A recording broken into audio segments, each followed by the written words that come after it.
Hello everyone, and welcome back to Classic Comics.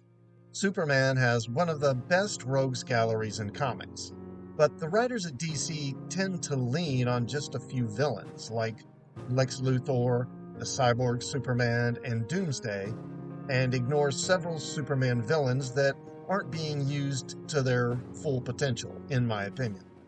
Bearing that in mind, I've come up with a list of the Superman villains that I think have the most untapped potential and are deserving of more exposure. So here's my top 5 most underused Superman villains. Number 5, BlackRock. First appearing in Action Comics number 458, Dr. Peter Silverstone was the chief research scientist for the United Broadcasting Company. He was ordered by UBC President Samuel Tanner to create a new superhero for UBC to exploit in order to boost his network's ratings against Galaxy Broadcasting, which had so many exclusive stories concerning Superman. Intrigued by the challenge, Silverstone designed a costume and an antenna-like weapon that would give its wearer a wide array of superpowers. He named the superhero BlackRock. Looking for someone to fill the suit, Silverstone chose Samuel Tanner himself, hypnotizing the UBC president into becoming his own superhero. BlackRock began to fiercely compete against Superman while remaining ignorant that his heroic acts only put people in danger. Eventually, Superman learned of Tanner's identity and defeated it. Months later, when UBC's ratings were slipping again, Silverstone revived BlackRock, this time hypnotizing Tanner's nephew into filling the role.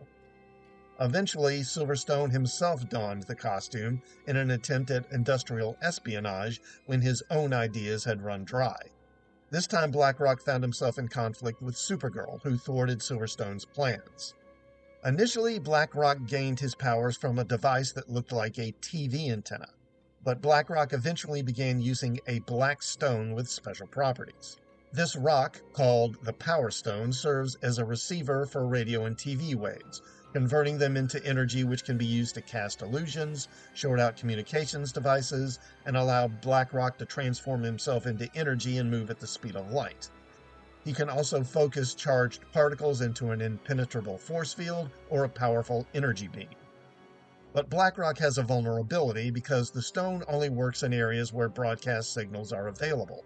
He can be defeated if confronted in a place where those signals are unavailable, such as in a lead-lined room or deep underground, which is how Superman often defeated it. The original BlackRock was erased from continuity after the original Crisis on Infinite Earths. There were other versions later, but they had no connection to the original.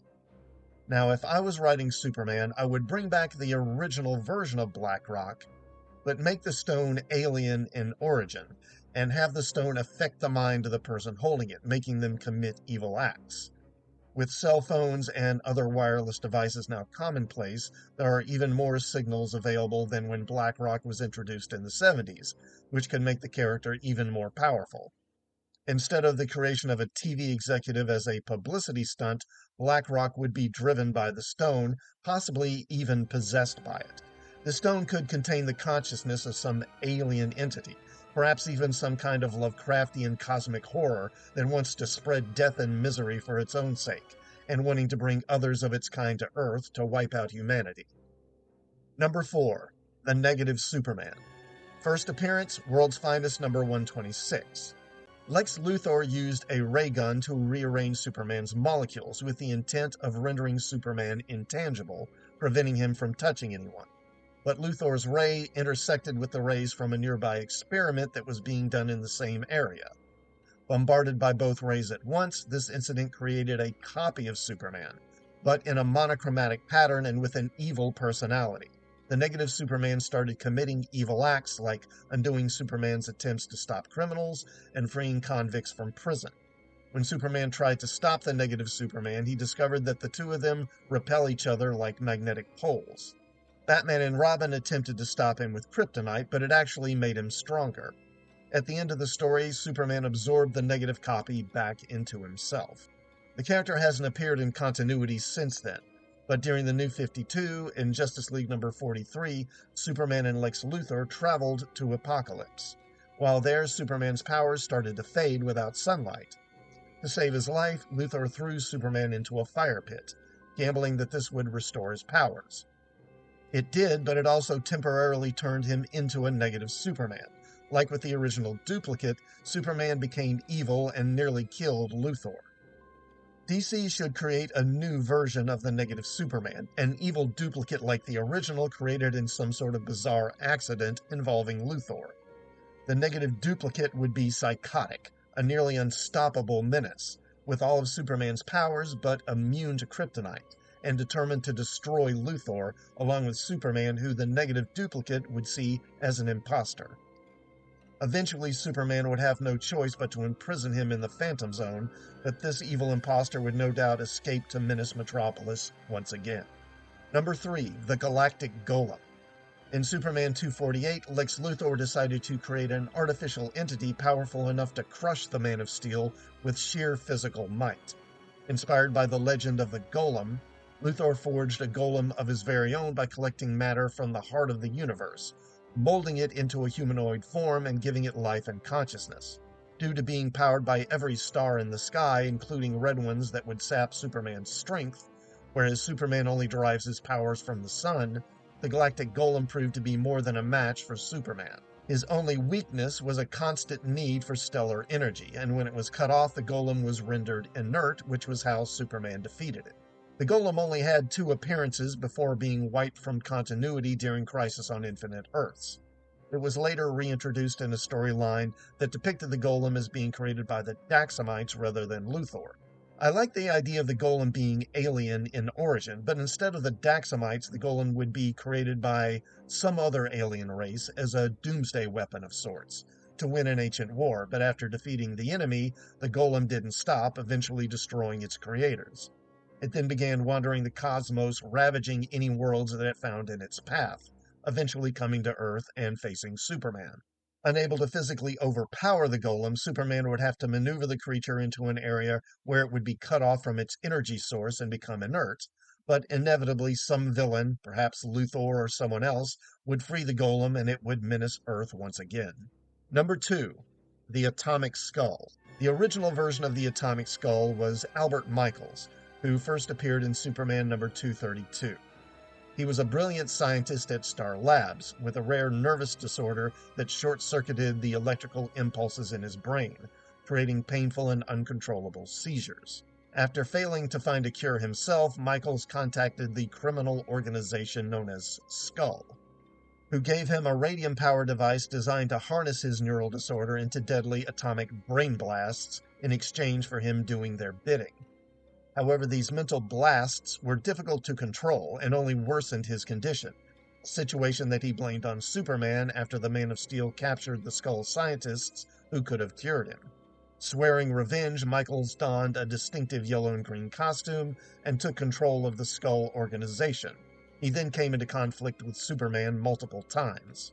After Crisis on Infinite Earths, a new version of the Atomic Skull was introduced. Student Joseph Martin was at Star Labs for a routine checkup when it was struck by an intense blast of energy from the Dominator's gene bomb that gave him superhuman strength and caused his flesh to become invisible. He took on the guise of the Atomic Skull, who was a character from an old movie serial that he loved. He also emitted dangerous amounts of radiation, later gaining the ability to project it as powerful energy blasts. The main issue I have with how DC has used the Atomic Skull is that post-Crisis, he's always been portrayed as a flunky, working for other villains or just as a dumb goon. But I've always thought that he should be a scientist like the pre-Crisis version, and more of a mastermind villain. If I were writing Superman, the Atomic Skull would be a threat on the level of Lex Luthor, the Ultra-Humanite, or Dr. Doom, a dangerous megalomaniac who believes he deserves to rule the world. As a brilliant nuclear physicist, he would create doomsday weapons with frightening destructive power, and threaten the world with destruction if the governments of the world don't relinquish their power to him. And since he's immune to radiation, he's totally willing to use those weapons if his demands aren't met. The Atomic Skull should be a villain who, anytime he appears, it raises the stakes because he's insane, and he's willing to kill millions, making him a major threat for Superman. Number 1. The Composite Superman. First appearing in World's Finest number 142, Joe Meach was a former diver who Superman employed at the Superman Museum after saving him during a failed dive. But Meach continued to resent Superman, and after a freak accident involving him being struck by lightning gave him the combined powers of the Legion of Superheroes, Meach attacked Batman and Superman, attempting to reveal their secret identities, but his powers faded and he was defeated.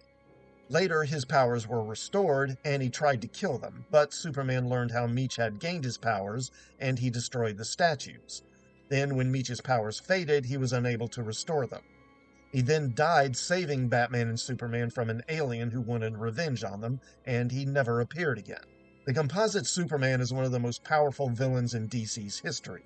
He was capable of easily defeating Superman, and in his 2 appearances, the heroes couldn't actually defeat him directly. He only lost because his powers faded away. This may be the reason DC hasn't brought the character back. He's so powerful that coming up with a way to defeat him would be very difficult. But if I were a writer for DC, I'd restore the connection that Superman had with the original Legion of Superheroes and bring back the Composite Superman complete with all the Legion's powers. In fact, there would be more Legionnaires than there were in the original story, so he'd be even more powerful than he was before. A menace that Superman would have no chance against on his own, and would need the help of the entire Justice League and perhaps every hero on Earth to defeat. He's a character that can make Darkseid or Doomsday seem like a minor inconvenience.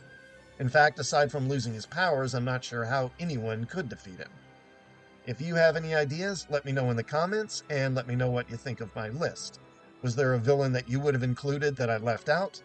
Also, please like this video before you leave, and sub to the channel, and check out some of my other videos while you're here, and I'll see you all next time. Thanks for watching.